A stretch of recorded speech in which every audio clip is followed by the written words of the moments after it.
Alors aujourd'hui, nous avons notre volet principal qui est la conversion vers l'économie verte, vers la préservation de la nature, de l'environnement et de la biodiversité. Mais aussi, nous allons consacrer juste une accolade, si on peut le dire, pour le projet Haya Karima, car c'est relatif aussi au bien-être des êtres humains. L'environnement est relatif et directement relatif à la santé des humains et de toutes les espèces existantes sur Terre, mais aussi le projet Haya Karima ou vie digne ou vie décente, un projet, une initiative présidentielle entreprise il y a quelque temps de manière à donner une vie meilleure aux Égyptiens. Et donc pour avoir plus de précision, nous avons le plaisir d'avoir en ligne Dr Raouf Ghafar, expert en économie. Dr Raouf Ghafar, bonjour et bienvenue avec nous. Merci, bonjour. Alors, bienvenue sur l'ITV International. On parle donc, à commencer par cette initiative présidentielle qui est devenue un des atouts majeurs pour la rénovation structurelle de la société égyptienne, pour garantir aux citoyens égyptiens une vie décente, surtout pour ceux qui ont donc, qui sont à revenus modestes. Haya Karima, c'est aussi une participation et une responsabilité sociétale, n'est-ce pas, docteur Raouf Ghafar? Oui, une responsabilité sociétale, ça veut dire il faut participer au niveau de la population, donc à travailler et à donner pour pouvoir donc garantir aussi pour les autres cette vie décente, n'est-ce pas? Absolument. C'est-à-dire ce n'est pas consacré et dirigé vers seulement les moins privilégiés. Mais je veux dire que c'est un pas pour justement aussi améliorer la vie du citoyen égyptien en général, en lui offrant un logement respectable, en lui offrant une éducation meilleure, en lui offrant un service de santé meilleur, donc pour le transformer en un citoyen comparable aux citoyens des pays développés, un citoyen actif, productif et un membre qui peut servir à sa communauté. C'est exactement, à mon opinion, la conception de cette initiative. Pour faire sentir aux citoyens égyptiens qu'il est comparable, comme je viens de dire, à n'importe quel citoyen dans n'importe quel pays du monde. Et je pense que cette initiative, si on parle un peu d'un contexte un peu plus, disons, étendu, nous avons le développement de 1500 villages, etc., ça tombe tous dans ce même contexte, c'est-à-dire aussi le niveau, disons, de vie du citoyen égyptien et lui fournir tous les services que le gouvernement doit offrir. Les gouvernements, disons, industrialisés, avancés, offrent à leur... Oui, évidemment, à la lumière de cette initiative, plusieurs villages où le développement et le travail dans plusieurs villages a déjà commencé, des gens qui vivaient dans des conditions vraiment dérisoires, ils auront tout ce qu'il faut de manière à concorder aussi les efforts avec la société civile. Et donc, il y a une invitation à faire des donations pour cette initiative Haya Karima, de manière à seconder et appuyer les efforts de l'État et à gagner du terrain, à faire davantage de villages et couvrir le plus grand nombre de villages et et aider des personnes qui étaient jusqu'alors relativement marginalisées. On parle du bien-être humain. Et on veut passer à l'environnement et à l'économie verte. Cette transformation, cette nouvelle idéologie, une nouvelle vision, cette transformation de l'économie verte, comment la voyez-vous tout d'abord en tant que philosophie, l'économie verte?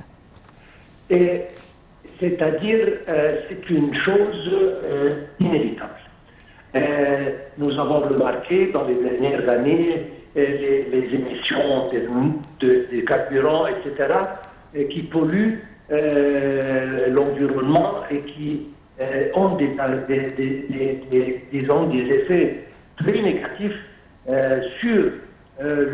surtout, c'est-à-dire sur la production agricole et agraire, sur même la vie des citoyens, etc. Mais tout le monde maintenant change, se transforme.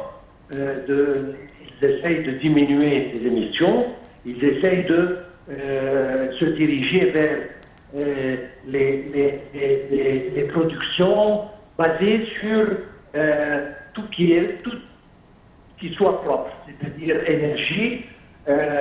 On n'utilise plus maintenant, disons, on essaye de se concentrer sur les énergies propres, comme les énergies solaires, du vent, etc., pour remplacer un peu les autres qui nuisent à l'environnement. La production agricole, des produits qui sont, comme on appelle, organiques, c'est-à-dire on utilise moins de produits chimiques, c'est-à-dire ça vise vers, encore une fois, le bien-être de l'être humain. Et c'est justement ce que le président veut achever. Il veut que l'Égyptienne soit sur le plan particulièrement santé en premier ordre et ils peuvent à ce moment, comme je viens de dire il y a quelques instants, être des éléments productifs dans leur communauté. Donc le mouvement vers le vert, comme on dit, ça c'est une chose non seulement en Égypte, mais partout au monde, et nous ne manquerons pas de suivre.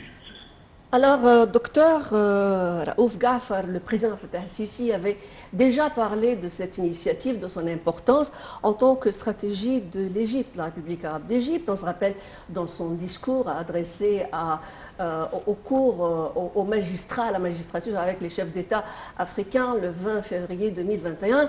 Un des axes principaux de cette 5e réunion qui vient de se clôturer ici en Égypte a été justement la conversion de l'Afrique tout entière à l'énergie ou à l'économie verte. Le président donc a déjà donné des directives.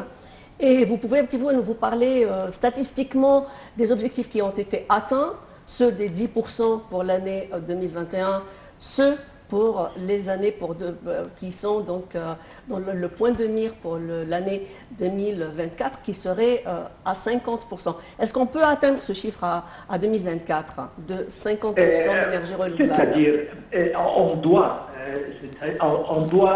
rêver, on doit être ambitieux dans nos pensées et nous avons la volonté et nous avons d'ailleurs trouvé ceci dans les différents projets qu'on a exécutés dans les dernières années dans le programme de réforme économique, c'est-à-dire nous avons la volonté et politique du président de l'administration et la volonté du peuple. Donc si jamais on se met des buts assez ambitieux, on peut les achever. Et si même on achève 80%, c'est déjà quelque chose de bien. Donc, c'est une initiative excellente, à mon opinion.